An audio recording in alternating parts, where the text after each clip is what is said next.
साथियों नमस्कार। मित्रों, आज हम बात करने जा रहे हैं ऐसे पत्र और सॉफ्टवेयर के बारे में जिसमें राज्य शिक्षा केंद्र द्वारा पत्र क्रमांक 746 भोपाल दिनांक 24/1/2022 को प्रसारित हुआ है। साथियों, उस पत्र के अनुसार हमें कक्षा 1 से 8 तक के सभी विषयों पर प्रश्न निर्माण कर ऑनलाइन सॉफ्टवेयर में सबमिट करना है। तो लीजिए, आ जाइए, हम चलते हैं और उस पत्र के बारे में मैं बात कर रहा था वो यह पत्र है। देखिए, 746 भोपाल दिनांक 24/1/2022 को यह पत्र जारी किया गया था, जो समस्त प्राचार्य ASC CT समस्त मध्य प्रदेश प्राचार्य डाइट और जिला परियोजना समन्वय। इसका विषय था कक्षा 1 से 8 के ऑनलाइन प्रश्न निर्माण हेतु विकसित ऑनलाइन पोर्टल के संबंध में दिनांक 25/1/2022 को शाम 4 बजे जिले में पदस्थ अधिकारियों एवं शिक्षकों का YouTube लाइव प्रसारण उन्मुखीकरण। तो ये पत्र जैसा कि जारी हुआ था, ये आप पोर्टल पर भी देख सकते हैं। YouTube लाइव प्रसारण हुआ था वह 25 जनवरी 2022 को शाम 4 बजे से सभी अधिकारी एवं शिक्षकों के लिए इस लिंक के माध्यम से हुआ था। अब ये प्रश्न पत्र निर्माण करके हमें पोर्टल पर किस तरह से अपलोड करना है, तो इसके बारे में मैं आपको विस्तृत रूप से जानकारी देने जा रहा हूँ। तो लीजिए, आ जाइए मित्रों, अपन चलते हैं किस लिंक के माध्यम से हमें अपलोड करना है प्रश्न पत्र। साथियों, इस तरह की लिंक है और ये QR कोड है। तो हम दोनों के माध्यम से जा सकते हैं। तो हम लिंक से देखिए जाने का प्रयास करते हैं। तो लिंक पे जैसे ही जाएंगे तो इस तरह का ऑप्शन आएगा और से ही लिंक को अपन दबाएंगे तो इस तरह से हमारा स्क्रीन आएगी, जिस पर हमारा यहाँ यूनिक ID, तो हम यहाँ अपना यूनिक ID डालेंगे। जो भी हमारा यूनिक ID है उसको हम डालेंगे और यूनिक ID डालने के बाद यहाँ अपनी डेट ऑफ बर्थ हम डालेंगे, जैसा कि मैं आपको डाल के दिखाता हूँ। तो हम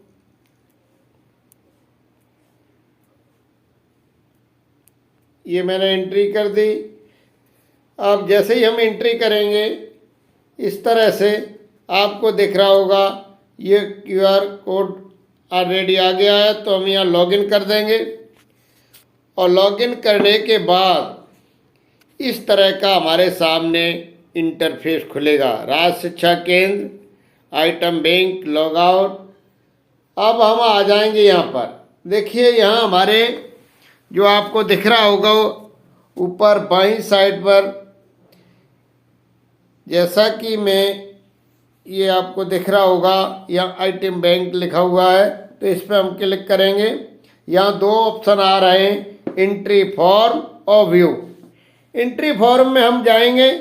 तो एंट्री फॉर्म में जैसे ही हम क्लिक करेंगे, जैसा कि आपको मित्रों दिख रहा होगा, ये एंट्री फॉर्म है।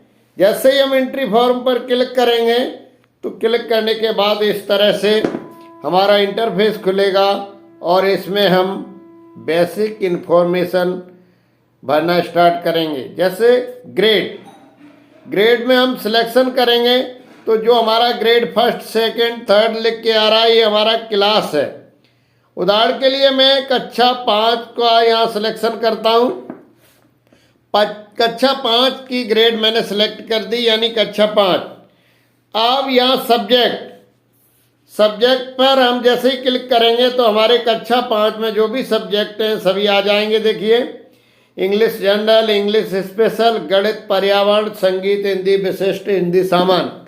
तो हम गणित के लिए अभी बात करते हैं। गणित का मैंने ऑप्शन कर दिया। अब देखिए, यहाँ हम इसके बाद लर्निंग आउटकम एलो कोड। तो एलो कोड यहाँ हम पहले से ऑलरेडी हमारे यहाँ लिखे हुए हैं। तो हम किस एलो कोड से संबंधित प्रश्न बना रहे हैं, तो उस एलो कोड को हम सिलेक्शन करेंगे। तो हम अभी 501 यानी 501 पर बात कर रहे हैं। तो 501 पर बात कर रहे हैं तो यहाँ हम 501 को हम सेलेक्ट कर देंगे। तो ये हमारा 501 एलो कोड आ गया। इस एलो कोड के आधार पर जैसे ही हम अब आगे जाएंगे, ये एलो कोड हमारा सेलेक्ट हो गया है। एलो कोड के बाद जैसे हमारा एलो कोड 501 हो गया, अब एलो कोड 501 में आपको दिख रहा होगा बड़ी संख्याओं पर कार्य करते हैं, 10,000 से बड़ी संख्याओं को पढ़ते हैं। ये पूरा उसका डिटेल्स है एलो कोड का। अब हम आएंगे चैप्टर पर। अब इस एलो कोड 1 में 501 में हम मैथमेटिक्स कक्षा 5 में किस चैप्टर पर प्रश्न बना रहे हैं। तो हमारा पहला ही चैप्टर है मछली उछली, तो हम इसको सिलेक्ट कर देंगे, मछली उछली को।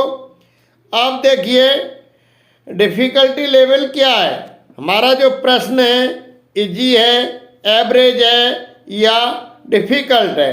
तो अभी हम एवरेज पे करेंगे, एवरेज है हमारा प्रश्न। अब एजुकेशनल ऑब्जेक्टिव, एजुकेशनल ऑब्जेक्टिव में यानी जो हमारा प्रश्न जो हमने बनाया है, जिसको हम एंट्री करने जा रहे हैं, वो हमारा नॉलेज से संबंध है या अंडरस्टैंडिंग का है या एप्लीकेशन का है या हॉट्स का है। तो अभी हम जो प्रश्न है वो हमारा नॉलेज का है, तो हम नॉलेज पर क्लिक करेंगे। जैसे ही नॉलेज पर क्लिक करेंगे, अब देखिए आगे ऑप्शन आएगा हमारा मोबाइल में MCQ मल्टी चॉइस क्वेश्चन। तो इस पे हम पहले मल्टी चॉइस क्वेश्चन की आज बात कर रहे हैं। तो इस पे हमारा ऑलरेडी क्लिक है। अब ऑलरेडी क्लिक है तो हम यहाँ जाएंगे। देखिए सबसे पहले assessment item, select image fill, file size must be less than equal to 1 MB। यानी यहाँ जो चॉइस फाइल है, हम कोई फाइल है हमारे अंदर, कोई पिक्चर है पहले से, उदाहरण के लिए हम आपको बता देते हैं। जैसे मान लो मैंने ये चॉइस क्वेश्चन पे जैसे ही जाएंगे तो हम फाइल में चले जाएंगे। अब फाइल में उदाहरण के लिए हम कोई भी फाइल में से पिक्चर है या कोई या इमेज हम लगाना चाहते हैं, तो इमेज जो तमाम इमेज हैं इनको हम यहाँ से अपलोड कर लेते हैं। तो ये मेरे समझाने के लिए है। अभी हम फिलहाल इमेज को नहीं कर रहे हैं, तो हम बैक चले जाते हैं, क्योंकि अभी हम इमेज, हमारा जो प्रश्न है उसमें इमेज नहीं है, ये समझाने के लिए। अब उसके बाद नीचे आ रहा है यहाँ जो हमारा क्वेश्चन है, तो उस क्वेश्चन को जो हम टाइप करेंगे, जो भी हमारा क्वेश्चन है उसको हम यहाँ टाइप करेंगे। तो टाइप करने के लिए हम यहाँ से, तो देखिए किस तरह से टाइप कर सकते हैं क्वेश्चन को। हमने यहाँ आपको टाइप करके बताते हैं क्वेश्चन को। आ जाइए,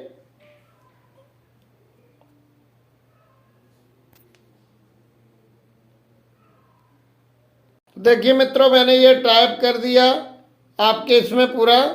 यानी झांसी और उसकी बहन ने फरवरी 2020 में अपनी कमाई से 450 रुपये प्रतिदिन बैंक में जमा किए।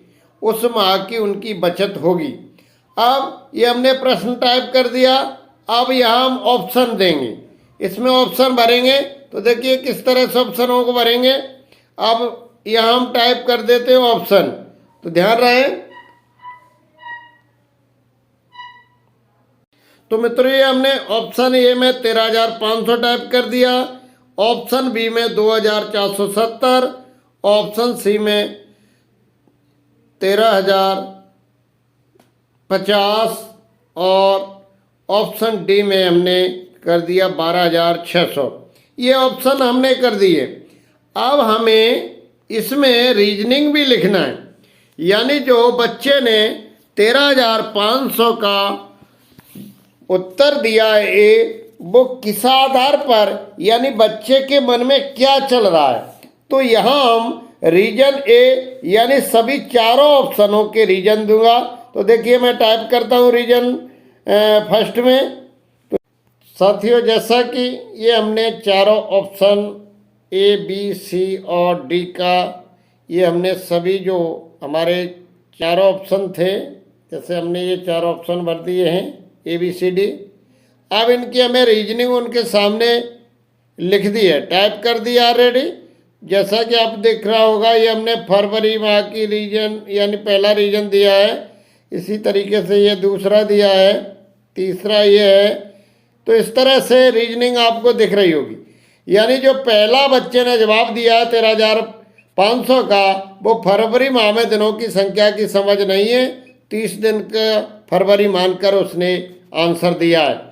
जो हमारा 2,470 का आंसर दिया बच्चे ने, वो संक्रिया की समझ नहीं है, 2020 में 450 को जोड़ दिया है। जो हमारी यानी प्रश्न में 2020 था और 450, इन दोनों संख्याओं को जोड़ दिया है, उससे संक्रिया की समझ नहीं थी। जो हमारा सी ऑप्शन है 13,050, वो सही उत्तर है। ऐसे ही ऑप्शन डी 12,600, उसने लीप वर्ष की समझ नहीं होने से 28 दिन का फरवरी का महीना माना है और उसने आंसर दिया है। अब हमने यहाँ सेलेक्ट कर दिया, यानी ऑप्शन हमारा सी सही है, तो सी का हमने कर दिया और यहाँ हम अपडेट कर देंगे इसको, यानी सबमिट कर देंगे। ये हमने दोबारा से अपडेट करके दिखाया है। अब हमारा देखिए क्वेश्चन व्यू में आ जाएगा, हम व्यू में देख लेंगे, यानी हमारा क्वेश्चन किस तरह से यहाँ हम देख सकते हैं। देखिए हमारा क्वेश्चन है मल्टी चॉइस क्वेश्चन है, ग्रेड 5 का है, सब्जेक्ट गणित का है, चैप्टर 1 से लिया गया मछली उछली से। ये हमारा येलो कोड है और ये हमारी स्किल है नॉलेज की। एवरेज क्वेश्चन है, क्वेश्चन हमारा ये आपको दिख रहा है पूरा, ये क्वेश्चन है और इसी तरह से उसकी ये रीजनिंग और जवाब आपको दिख रहा है, ये है। और ऑप्शन आंसर यानी सी ऑप्शन 3 सही है। तो इस तरह से ये हमारी इसमें प्रिंट भी ले सकते हैं, क्लोज भी कर सकते हैं। अगर एडिटिंग करना है तो एडिट का आंसर दिख रहा है आपको। तो इस तरह से आज का ये सेशन, यानी हम किस तरह से राज्य शिक्षा केंद्र की साइट पर यानी हम प्रश्न अपलोड करेंगे, ये आपने समझा। अगले वीडियो में हम पुनः से आगे और कैसे करेंगे इस पर विस्तृत चर्चा करेंगे। तब तक के लिए धन्यवाद।